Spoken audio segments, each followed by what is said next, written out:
শরীরকে দেখে অবাক হয়ে যায়।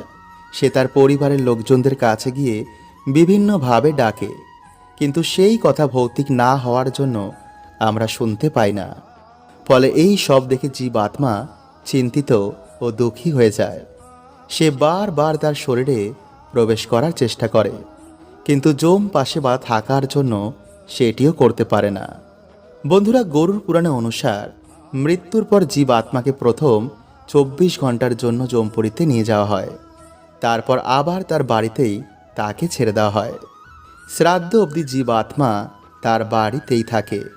তাই এই সময় বাড়ির লোকেরা মৃত আত্মার জন্য নিয়মিতভাবে পিণ্ড দান করেন। গরুর পুরাণে অনুসার 10 দিন অবধি পিণ্ড দানে জীবাত্মার শরীরের বিভিন্ন অঙ্গের নির্মাণ হয়। 11 দিন ও 12 দিনের পিণ্ডদানে শরীরের মাংস ও চামড়ার নির্মাণ হয়।